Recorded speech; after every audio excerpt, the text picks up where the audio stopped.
ಬಹಳ ಸಂತೋಷ ಆಯಿತು.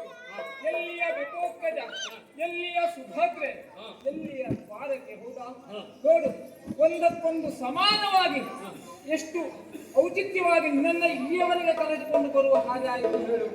ಹಾಗಿದ್ರೆ ನೀನು ಬಂದಿದ್ದು ಒಂದು ಕಲ್ಯಾಣವನ್ನ ಹೊತ್ತು, ಹಾಗಿದ್ರೆ ಕಲ್ಯಾಣವನ್ನ ಮಾಡಿಸಬೇಕೆನ್ನುವುದು ಹೌದು.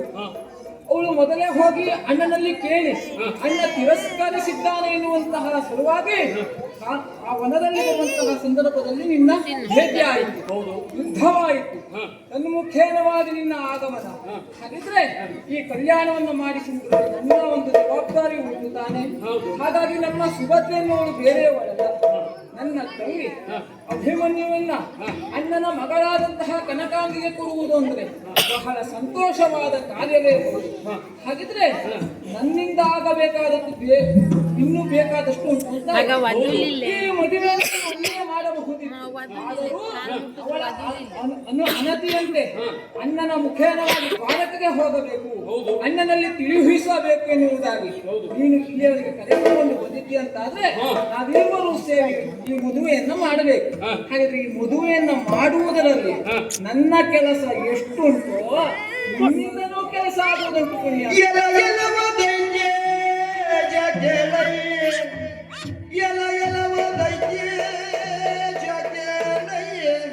ಹಲವು ಮಾತಿಂದೇನು ನಾಳಿನ ಬೆಳಗು ಎಂಬುದರೊಳಗೆ ಕೌರವ ಬಲವನಿನ ಬಳಿಕನೇ ಮಾಯನದಿ ಸೃಷ್ಟಿಸಿ ನಿಲ್ಲಿತು. ಕೌರವನ ಬಲವನು ಬಳಿಕನೇ ಮಾಯನದಿ ಸೃಷ್ಟಿಸಿ ನಿಲ್ಲಿತು. ದಿಬ್ಬಣ ಬಂದ ಕೆರದಲ್ಲಿ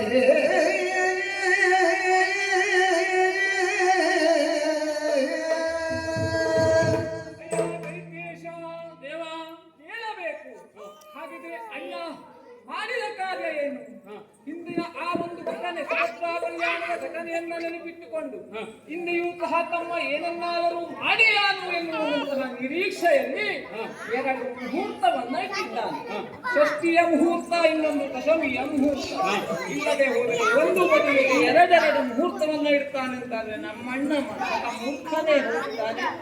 ಹಾಗಾಗಿ ಅವ ಇಟ್ಟಂತಹ ಮುಹೂರ್ತವನ್ನ ನಾವು ಸದುಪಯೋಗಪಡಿಸಿಕೊಳ್ಳಬೇಕು. ಹಾಗಿದ್ರೆ ಸದುಪಯೋಗಪಡಿಸಿಕೊಳ್ಳುವುದು ಹೇಗೆ ಎನ್ನುವ ಪ್ರಶ್ನೆ ಮೂಡ್ತದೆ, ಹೌದಾ? ಷಷ್ಠಿಯ ಮುಹೂರ್ತ ಎನ್ನುವುದ ಮುಹೂರ್ತದಲ್ಲಿ ನೀನು ಅಷ್ಟ ಅಣಿವಾಯುದ್ಯಗಳನ್ನ ಬಲ್ಲವನಿದ್ದೀಯ. ಯಾಕೆ ಹೇಳು? ಪ್ರವೃತ್ತಿಯಲ್ಲಿ ರಕ್ಕಸೀತನ ಎನ್ನುವಂಥದ್ದು ನಿನ್ನಲ್ಲಿ. ಹಾಗಾಗಿ ಆ ನಿನ್ನ ಮಾಯೆಯಿಂದ ಒಂದು ಮಾಯಾ ದೂತನನ್ನ ಸೃಷ್ಟಿಸಿ ಹಸ್ತಿನಾವತಿಗೆ ಕಳಿಸಬೇಕು. ಷಷ್ಠಿಯ ಮುಹೂರ್ತಕ್ಕೆ ಬರುವುದು ಬೇಡ, ದಶಮಿಗೆ ಬನ್ನಿ ಮದುವೆಗೆ ಎನ್ನುವುದಾಗಿ. ದೇವ, ನೀನು ನನ್ನತ್ರ ಮಾಯೆಯ ವಿದ್ಯೆಯನ್ನು ಹೇಳುವುದು. ಈ ಲೋಕದಲ್ಲಿ ನಡೆಯುವಂತ ಮಾಯೆಗೆ ಎಲ್ಲವೂ ನೀನೇ ಸೂತ್ರಧಾರ. ಆದರೂ ಆ ನನ್ನಿಂದ ಮಾಯೆ ಆಗಬೇಕು, ಮಾಯಾ ಎಲ್ಲ ಮಾಯೆಯಿಂದ ಒಂದು ಮದುವೆ ಆಗಬೇಕು ಅಂತ ಕೇಳ್ತಿದ್ದೀಯಲ್ಲ.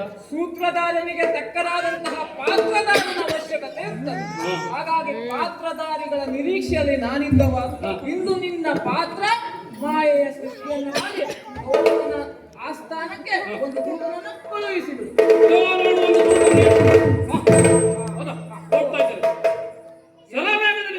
ಎಂತಹ ಸೃಷ್ಟಿ ಪುಣ್ಯಾತ್ಮನಿಲ್ಲದು. ಈ ಸೃಷ್ಟಿ ನನ್ನಿಂದ ಆಗುತ್ತಿತ್ತ? ಯಾವ್ಯಾವ ಕೆಲಸವನ್ನ ಯಾರು ಮಾಡಬೇಕು ಅವನೇ ಮಾಡಬೇಕು. ಹೌದಾ? ನಿನ್ನ ಸೃಷ್ಟಿಯಿಂದ ಅವ ಹೇಗೆ ಹೋದ ಅಂತೆ ಇಷ್ಟೊತ್ತಿಗೆ ಅವನು ಹೋಗಿರ್ತಾನೋ ಏನೋ, ಹೋಗಿ ಏನೇ ಈ ಸೃಷ್ಟಿ ಏನೋ ಆಯ್ತು. ಆಯ್ತಾ? ಈಗ ಅವ ಹಸ್ತಿನಾವತಿಗೆ ಹೋಗಿದ್ದಾನೆ. ಹಾ. ಹಾಗಿದ್ರೆ ಇನ್ನೇನಾಗ್ಬೇಕು? ಇಲ್ಲಿ ನಾನು ಮತ್ತು ಮಾಯ ಉಂಟಲ್ಲ, ಹಾ. ಹಸ್ತಿನಾವತಿಯ ಕೌರವೇಶ್ವರ ದಿಬ್ಬಣದ ಮಾಯೆಯನ್ನ ಇಲ್ಲಿ ಮಾಡಬೇಕು ಹೋಗುತ್ತಾನೆ. ಹಾಗಾಗಿ ಈ ಮಾಯಕದಲ್ಲಿ ನಿನ್ನ ಪಾತ್ರ ಮೊದಲನೆಯದಾಗಿ ಕೌರವೇಶ್ವರ.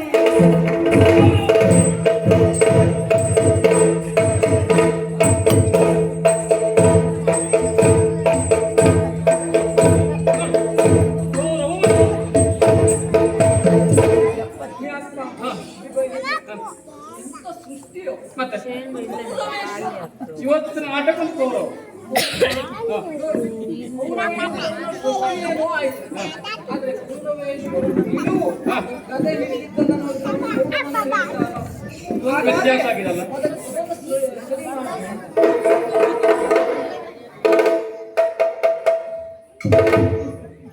ಈಗ ಸರಿ ಆಯ್ತು, ಈಗ ಸರಿ ಆಯ್ತಲ್ಲ. ಈಗ ಅವನ ಪರಿಚಯವನ್ನು ಕೇಳಿದ ಒಂದಂತ ಆತನ ಪರಿಚಯ ಎನ್ನುವಂಥದ್ದು ಹಾ. ಆತನಿಗೆ ಇರಬಹುದೋ ಇಲ್ಲವೋ ಗೊತ್ತಿಲ್ಲ. ಹಾಗಾಗಿ ಪರಿಚಯವನ್ನು ಮಾಡಬೇಕು. ನನ್ನ ಮಾಯೆಯಿಂದ ಅವನಿಗೆ ಪರಿಚಯವನ್ನು ಮಾಡಿಸುತ್ತೇನೆ. ಓಂ ರಾಮ್ ರೀಂ ರೀಂ ಹೋ.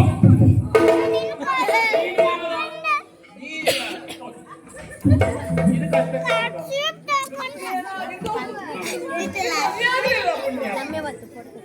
ಈಗ ಮತ್ತೆ ಮಾಯೆಯಿಂದ ಅವನು ಸರಿ ಮಾಡುತ್ತೇನೆ.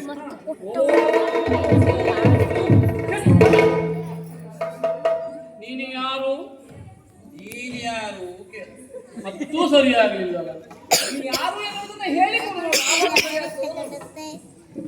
ನೀನು ಹಸ್ತಿನಾವತಿಯ ಒಡೆಯ ಕೌರವ. ನೀನು ಹಸ್ತಿನಾವತಿಯ ಒಡೆಯ ಕೌರವ. ಮತ್ತೊಂದು ಮಂತ್ರದ ಅವಶ್ಯಕತೆ ಉಂಟು. ನನ್ನ ವೇಷನೇ ಬದಲು ಮಾಡು. ಹಾ. ಈಗ ಮಂತ್ರಿಸುತ್ತೇನೆ. ಈಗ ಸರಿಯಾದ ಆಗ್ಬೋದು.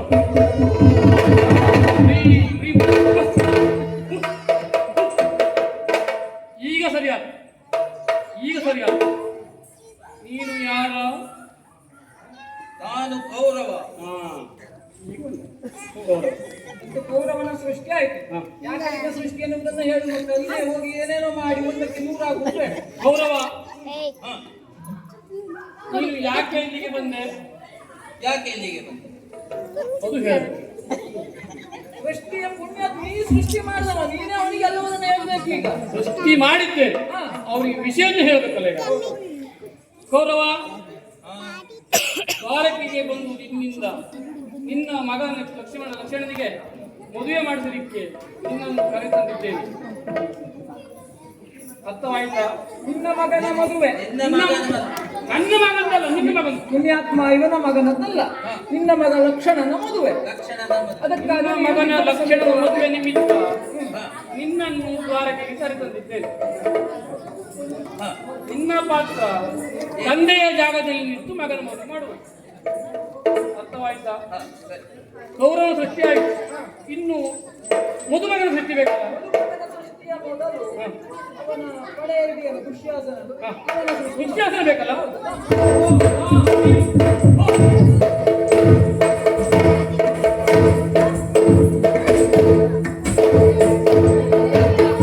ಇವ ಹೀಗೆ ಹೋದ ಅಂತಾದ್ರೆ ಈ ಪ್ರಸಂಗ ಎನ್ನುವುದೆಲ್ಲ ಹೋಗಿ ಹೋಯ್ತು.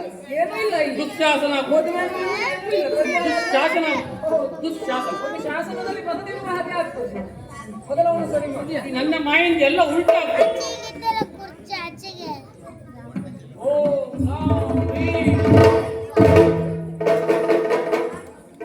ಈಗ ಪರಿಚಯವನ್ನು ಕೇಳುತ್ತೇನೆ. ನೀನು ಯಾರ? ನೀನು ಯಾರ? ಮತ್ತು ಅದೇ ನೀನು ಯಾರ? ನೀನು ಯಾರ? ಸರಿ ಆಗುದಿಲ್ಲ. ಓಂ ರಾಮ್ ಹ್ರೀಂ ಜಟ್ ರಾಮ. ಈಗ ನೀನು ಯಾರ? ನಾನು ದುಷ್ಟಶಾಸನ. ಹೌದು, ಇದು ಅಲ್ಲ, ಕೌರವನ ಸಂತತಿಯ ಅಷ್ಟೇ. ಅವನು ದುಷ್ಟ ಶಾಸನ ಬರಲಿಕ್ಕೆ ಬಂತು. ದುಷ್ಟೇ, ಮತ್ತೆ ದುಷ್ಟ. ಅವನು ದುಷ್ಟ ಶಾಸನ ಬರಲಿಕ್ಕೆ ಬಂತು. ದುಷ್ಟ ಶಾಸನ ಅಲ್ಲ, ಹಾ. ದುಶ್ಯಾಸನ. ದುಶ್ಯಾಸನ. ಈಗ ಸರಿಯಾದ. ನೀನು ಯಾಕೆ ಬಂದೆ? ನೀನು ಯಾಕೆ ಬಂದೆ? ನಿನ್ನ ಅಣ್ಣನ ಮಗನ ಮದುವೆಗೆ ಅಣ್ಣನದ್ದು ಎಷ್ಟು ಪಾತ್ರ ಇದೆ, ನಿಂದು ಅಷ್ಟೇ ಇದೆ. ಮದುವೆ ತಾಯಿಗಳು ರಾಶಿ ಇರ್ತದೆ. ಹಾಗಾಗಿ ನರಕ್ಕೆ ಕರೆದಿದ್ದೇನೆ. ಅವನ ಒಳಗೊಂಡು ಮದುವೆಯನ್ನು ನೆರವೇರಿಸಿ. ಹೌದು, ಮದುವೆ ನಿಮಿತ್ತ ನನ್ನ ಕರೆತಂದಿದ್ದೇವೆ. ಮುಂದಿನ ತಾಯಿಯಲ್ಲಿ ನೀನು ಈಗ ಮದುಮಗನ ಸೃಷ್ಟಿ. ಈಗ ಮದುಮಗ ಬೇಕಲ್ಲ.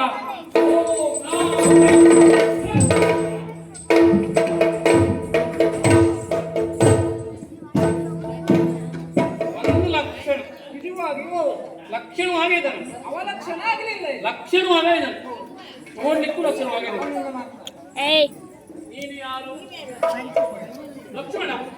ಆಮೇಲೆ ಬಂದ ಇಲ್ಲಿ. ಹೌದಲ್ಲ ಹ? ಲಕ್ಷ್ಮಣ ಇಲ್ಲಿ ಹೇಗೆ? ಇದು ಸರಿಯಾಗಿ ಈಗೂ ಸರಿ ಮಾಡ್ತೇನೆ.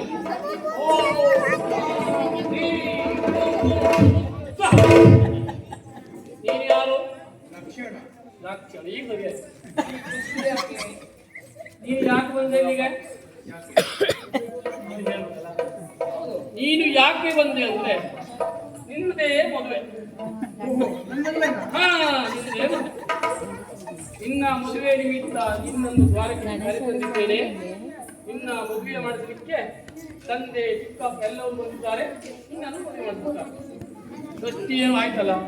ಎಲ್ಲರಿಗೂ ಎಲ್ಲ ವಿಷಯವನ್ನು ಹೇಳಿದ್ದಾಯಿತು. ಹಾ. ಹಾಗಿದ್ರೆ ಹಾ. ಒಂದು ಒಳ್ಳೆಯ ಕಾರ್ಯ ಎನ್ನುವಂತಾದ್ರೆ ಕಲಶ ಕನ್ನಡಿ ಎನ್ನುವಂಥದ್ದು. ಹೌದು. ಹೌದಾ? ಕಲಸಗನ್ನಡಿ ಬೇಕೇ ಬೇಕು. ಕಲಶ ಕನ್ನಡಿಯ ಸೃಷ್ಟಿಯಾಗಲಿ.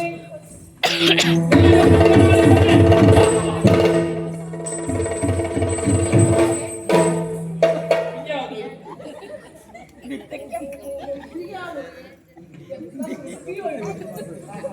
ನೀನು ಯಾರು? ಎಲ್ಲರಿಗೂ ನಾವು ಬುದ್ಧಿ ಹೇಳಿ ನೀನು ಯಾರು? ಕಲಶ ಕನ್ನಡಿ. ನಿನ್ನನ್ನು ಸೃಷ್ಟಿ ಮಾಡ್ತೀಯ. ಓಂ ರಾಮ್ ಡಿಂಗ್ ಛಟ್. ನೀನು ಯಾರು? ಕಲಶ ಕನ್ನಡಿ. ಈಗ ಸರಿಯಾಗಿ ಕಲಶ ಕನ್ನಡಿ ಹಿಡ್ಕೊಂಡು ಮದುಮಗನ ತಂದೆ ಎದುರುಗಡೆ ನಿಲ್ಲು. ಹಾಗೆ ನಿನ್ನ ಕಾರ್ಯ ಎನ್ನುವಂತಾದ್ರೆ ದಿಬ್ಬಣದ ಮುಂಭಾಗದಲ್ಲಿ ನೀನಿರಬೇಕು. ನೇರವಾಗಿ ನಮ್ಮಣ್ಣನ ಆಸ್ಥಾನಕ್ಕೆ ಹೋಗಿ ಅಲ್ಲಿಯ ಮದುವೆಯ ಸಂಭ್ರಮವನ್ನ ನೀವು ಅಲ್ಲಿ ಮದುವೆಯ ಮಗನನ್ನ ಕುಳಿಕೊಂಡು ಆ ಕಡೆ ದ್ವಾರಕ್ಕೆ ಬಾಗಿಲಿಗೆ ಬನ್ನಿ. ನೇರವಾಗಿ ಹೋಗಿ.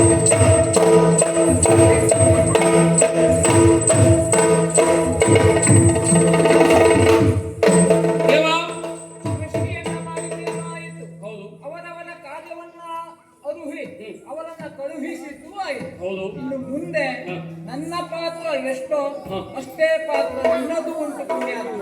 ಇಲ್ಲಿಗೆ ಮುಗಿಯಿತು ಎನ್ನುವುದಾಗಿ ನೀನು ಹಿಂತಿರುಗುವುದಲ್ಲ. ಆಗಲಿ ದೇವ. ಇನ್ನು ಮುಂದೆ ಆಗುವುದೇ ಮಾಯಕ. ಹ. ಈ ಮಾಯಕದ ಆಟದಲ್ಲಿ ನೀನು ಮುಂದಿರು. ನಾನು ಎಲ್ಲರ ಸೂತ್ರವನ್ನ ನಾನು ದೇವ ನಿನ್ನ ಆಳದಂತೆ ಎಲ್ಲವೂ ಇದು ಮಾಯಾಪದ.